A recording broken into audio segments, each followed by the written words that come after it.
বাংলাদেশ কি এবার মেটা আর গুগলের অফিস খোলার জন্য উপযোগী হয়ে উঠেছে?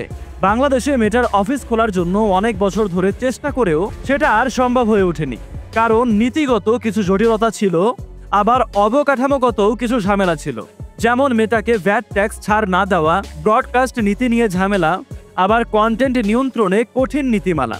এছাড়া বাংলাদেশে মেটা এবং গুগলের অফিস পরিচালনার জন্য নিরবিচ্ছিন্ন এবং শক্তিশালী ইন্টারনেট সার্ভিস না থাকা, ডেটা সেন্টারের অভাব এবং সব মিলিয়ে মেটা আর গুগলের মনে হয়েছে এখানে বাংলাদেশের ডিজিটাল বাজার ভালো না, তাই তারা এখন অবধি এখানে অফিস খোলেনি। কিন্তু প্রধান উপদেষ্টা ডক্টর মোহাম্মদ ইউনূসের কারণে কিছু কিছু বিষয়ে বাংলাদেশ মেটা এবং গুগলের মতো টেক জায়ান্টের কোম্পানিগুলোর অফিস খোলার মতো উপযোগী হয়ে ওঠার মতো সম্ভাবনার দুয়ার খুলছে।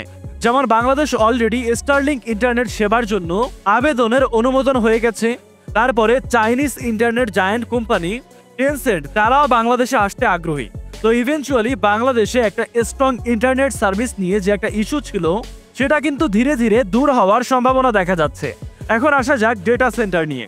গুড নিউজ হচ্ছে এখন বাংলাদেশে কালিয়াকৈর হাইটেক পার্কে হাইপার স্কেলের ক্লাউড অ্যান্ড ডেটা সেন্টার নিয়ে আসছে OSIRIS, যার ফলে এখানেই তৈরি হচ্ছে বিশ্বমানের সিকিউরড ক্লাউড সার্ভার, যেখানে সহজেই কাজ করতে পারবে মেটা এবং গুগলের পেলোড। এখন এই পেলোড বিষয়টা কি সেটা ভালোভাবে বুঝিয়ে বলছি। সহজ ভাষায় এটা হচ্ছে মেটা এবং গুগলের সেবাগুলো, যেমন ফেসবুক, ইনস্টাগ্রাম, হোয়াটসঅ্যাপ, ইউটিউব, এগুলো চালানোর জন্য যে ডিজিটাল জিনিসগুলোর প্রয়োজন, যেমন বিভিন্ন ধরনের ডেটা, সেইগুলোকেই বোঝায়। এখন বাংলাদেশের কালিয়াকৈর হাইটেক পার্কে তৈরি হওয়া ডাটা সেন্টারের ফলে অনেক তথ্যই এখানে সেভ করা যাবে, যার ফলে মেটা এবং গুগলের সেবা আরো স্মুথলি চালানো যাবে।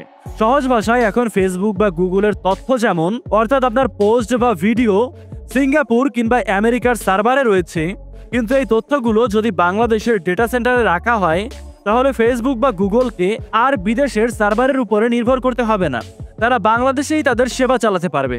উদাহরণ হিসেবে ধরুন আপনি ফেসবুক বা ইউটিউবে আমাদের এই ভিডিওটা দেখছেন, এই ভিডিওটা এখন সিঙ্গাপুরের একটা সার্ভার থেকে আসছে, যার ফলে কখনো কখনো লোড হতে একটু সময় লাগে। কিন্তু যদি এই ভিডিওগুলোই বাংলাদেশের ডেটা সেন্টারে থাকে তাহলে এই ভিডিওগুলো কিন্তু অনেক দ্রুত লোড হবে, কারণ এই তথ্যগুলো অনেক কাছ থেকেই আসবে। যার ফলে যেটা হবে, ইনিশিয়ালি মেটা বা গুগলকে বাংলাদেশে অফিস খুলতে হবে না, তারা কালিয়াকৈরের ডেটা সেন্টার ব্যবহার করেই তাদের সেবা খুবই স্মুথলি চালাতে পারবে। বাংলাদেশি ব্যবহারকারীদের জন্য ফেসবুক, ইউটিউব অর্থাৎ গুগলের সেবা দ্রুত এবং মসৃণ হবে। যেমন এর মাধ্যমে ভিডিও বাফারিং কমবে, ফেসবুক লোড হতে কম সময় লাগবে। নিজেদের ডাটা সেন্টারে এই তথ্যগুলো থাকার ফলে বাংলাদেশ সরকার এর উপরে বেশি নিয়ন্ত্রণ নিতে পারবে। যদি কোনো ধরনের কোনো পোস্ট ভুয়া হয়, যদি কোনো কিছু আইন ভঙ্গ করে, সেগুলো দ্রুত সরানোর জন্য বাংলাদেশ সরকার খুবই ভালোভাবে মেটার সঙ্গে কাজ করতে পারবে। এবং ক্লাউড সিস্টেম বা পেলোড প্রসেস যদি মেটা বা গুগল স্মুথলি অপারেট করতে পারে তাহলে বাংলাদেশে হয়তো নিয়ার ফিউচারে তারা অফিস স্থাপন করতে পারে। তো আপনি কি চান বাংলাদেশে মেটা গুগলের অফিস খোলা হোক নাকি না? আপনার মতামত কমেন্টে লিখে জানাতে পারেন।